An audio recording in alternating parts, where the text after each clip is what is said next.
Hey guys, what's up? White Horse here. I'm gonna give you guys episode 3 of our current meta. Tonight we will be talking about Evilswarms, or in other words, as I believe the Japanese name for it is Vers. Personally, I like to call it Vers, so that's what I'm gonna notify it as, or call it tonight in the video.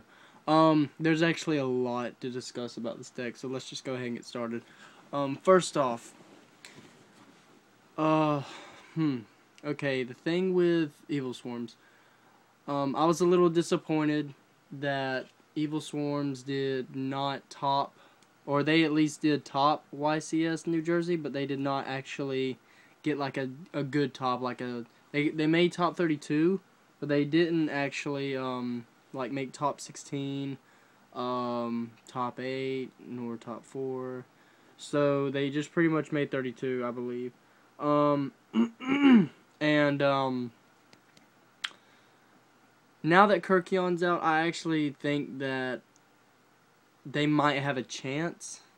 Because YCS Jersey, I do recall, it was before Lord of Tachyon Galaxy came out.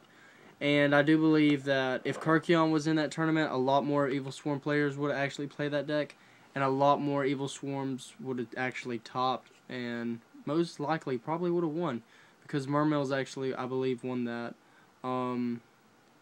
But I just really think that Evilswarms are a really good deck. Eradicator Epidemic Virus, I believe that card's called, is really, really, really good against spellbooks. A friend told me, it's Chandler Bernard, you guys know him, Ralph Freak Chen. I'll have a link in the description below to his channel. Check him out, subscribe to him. He had he told me a little something about Evilswarms with spellbooks.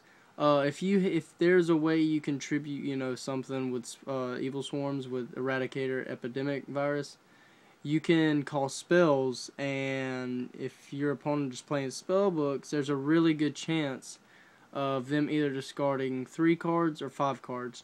Personally, if they discard 3, they've already lost. There's not much they can do. They're gonna go ahead and neg, and if their whole hand is spell cards, there is absolutely nothing they can do, because they have to discard their hand, and I believe each time they draw, I think each time they draw they have to reveal, or something like that, or maybe that's just deck devastation virus. I'm not too sure. But he told me a little bit about that. And just the fact that Evilswarm can go Rabbit into 2 Heliotrope and Ophion first turn, grab a better form of Forbidden Lance, and set through back row is just outstandingly good. There's not really much, I can't say there's not really much skill in that, but actually in Evilswarms it actually takes a little thinking. After that Ophion dies, there's a lot you have to really think about.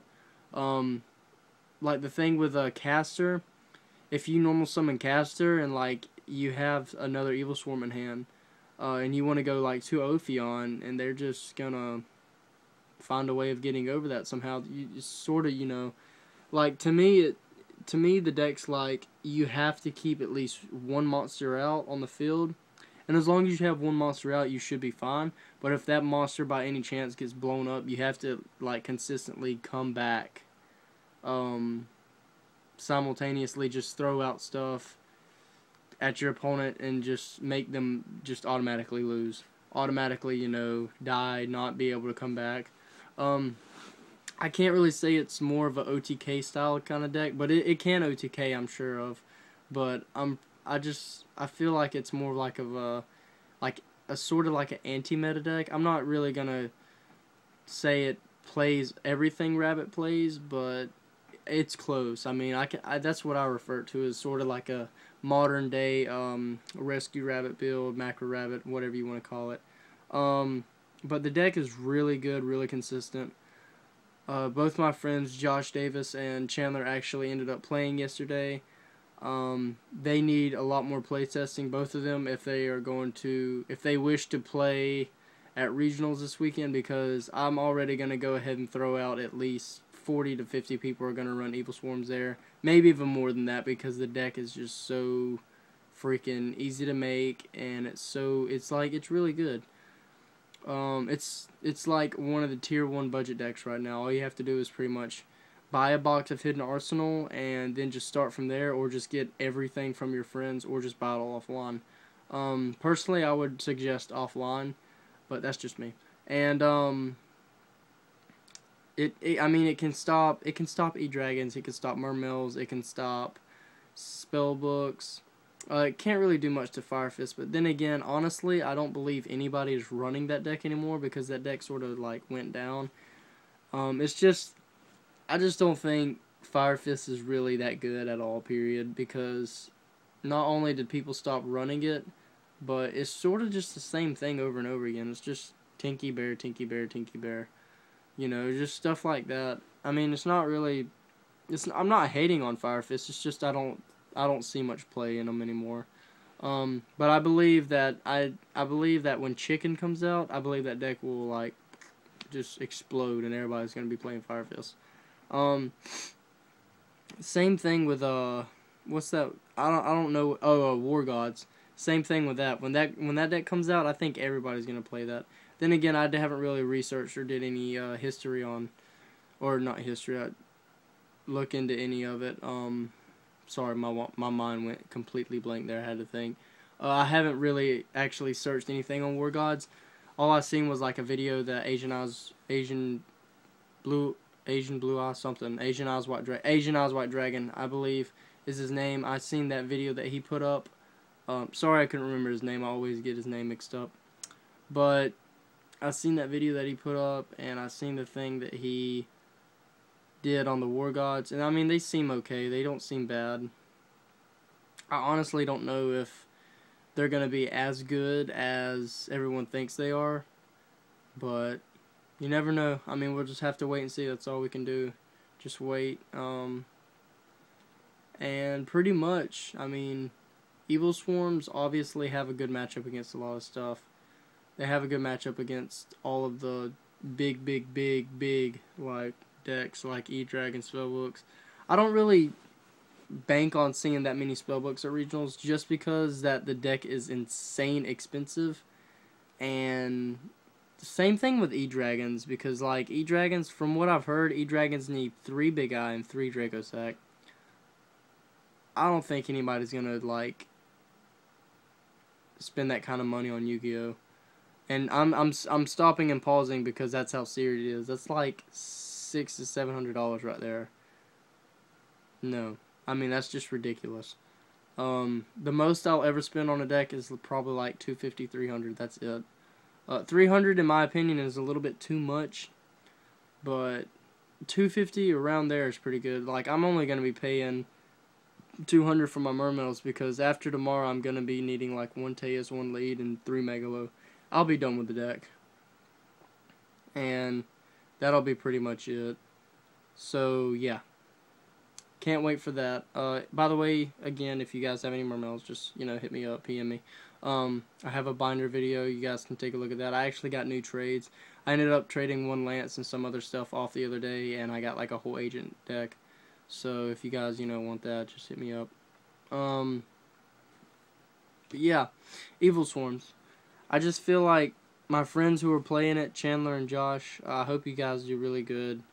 I hope you guys, you know, like, I hope you guys don't freeze up on anything, you know, don't second guess yourself. Always go with your gut. Just do well. I mean, I honestly, from my belief, from what I've seen, I think you both will do a fantastic job. I feel like you both will do really good and not really misplay that much, because, I mean, depending on what it is, I mean, if you have to YOLO it, hey man, just YOLO it. That's what I always say.